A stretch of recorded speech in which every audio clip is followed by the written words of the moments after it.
Hello all, it's been a long time since my last update video, a long time. So I thought I'd do another one and show you where my R2 is at this particular stage. And as you can see, he's come along a fair way.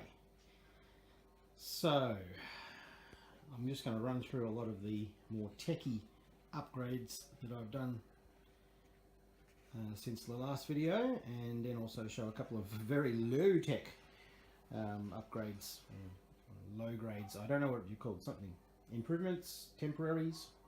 Yeah, anyway, here we go. So as you can see, we've got his lights functioning here. You would have seen them in a previous video way back when he's had the wrong leg on. Same lighting system done by my mate Andrew, and I'll sort of sit myself in a position where you can see the sweep there. Not great for this angle and this light, but when it's not on video, and hey, there we go, battery's running flat. So blue's working, red works sometimes. Just yeah, batteries are starting to go flat. That's the custom logics. As you can see, they've just stopped moving at this very second, so I need to change up the battery. So yeah, I might just fix that up now. At least you got to see them working. That battery has done a full day at a local, what could you call it, pop culture fair, festival, Comic-Con thingy, in Shepparton here in Victoria. So yeah, I get about 5 minutes out of it every time I put it on, so I better not push it too far because the battery might completely go dead. So that's not good for the lithium-ion batteries. Now, other improvements. I have here two buttons. Now these were accidentally drilled out when I was planning to cut out this section here. And since then, instead of cutting it out, I decided to sand the PVC tube flat there. So you can see it's not perfectly flat, but it looks good enough for me, for my purposes. So I had these two gaping holes there. So instead, I whacked in those buttons that used to be on the back of the dome. I'll get some more for the back of the dome. And one of them's hooked up to the motor. So I'm just going to turn that on. And there we go. We've got some auto movement going on here from an Arduino that is inside the dome, hooked up to the motor. Random movements, all coded by Andrew again, and that just keeps going.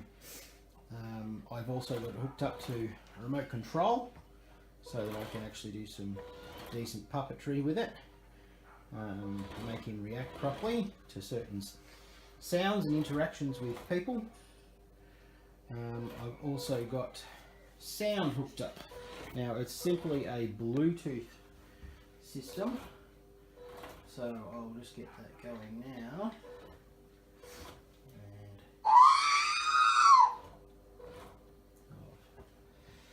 And got here on my son's iPad at the moment. I usually run this off my phone, but I need that to film, so I've just got this sound bank that I found online, and you press a button and you get a sound. Simple as that. So put that down here, get a nice low angle. So we'll see what number 22 does. Okay, so that's pretty good. Number 17, a classic one. My favourite one, I think, is can't remember now. I think it's this one. Oh, nope. I'll find it one day. Here we go.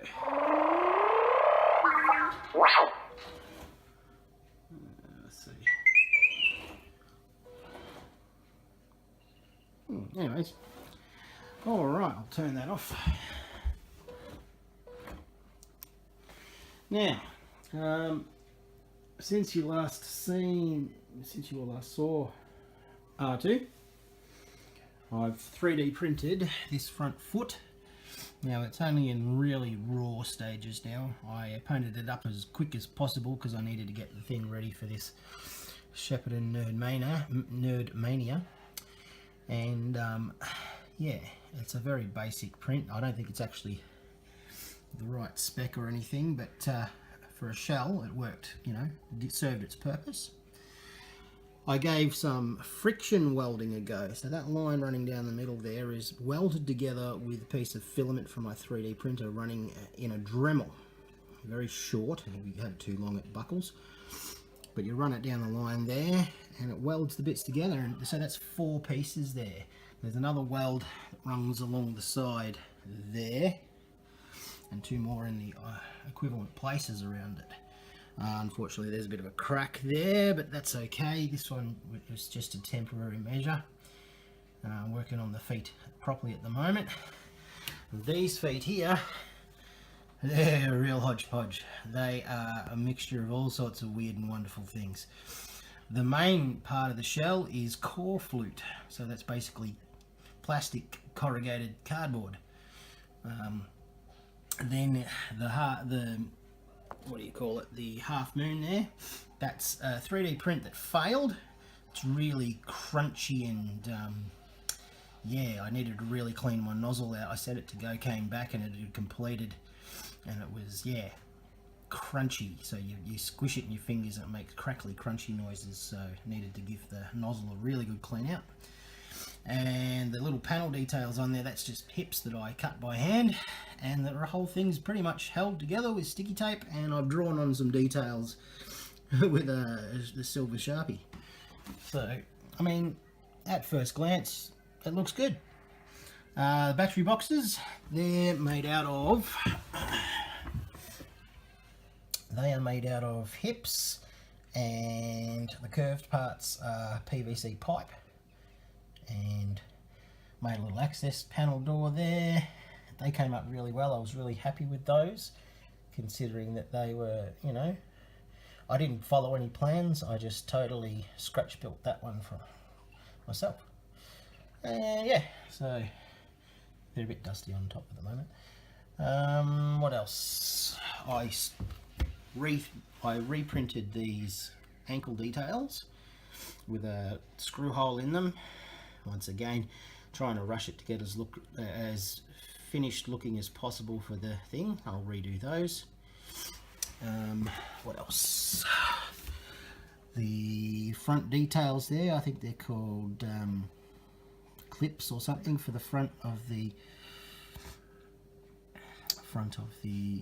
battery boxes. They're 3D printed as well, just in a basic setting, so you ended up getting a lot of texture in the front, which I don't mind. Adds to the sort of industrial look of the droid.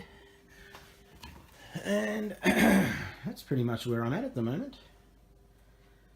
Oh yes, the arms also move. I got them to not move. Excuse me. They don't move by themselves, but they do come in and out to a point anyway. I still haven't filed out these too well, so that you can see they come out like that, and you can see the Bluetooth speaker sitting in there right behind there. Acts good as a sort of a speaker grill, and that's held in with some yoga foam or whatever you call it, that I hot glued together and hold it. And yeah, there we go. More update videos to come. Until next time, bye.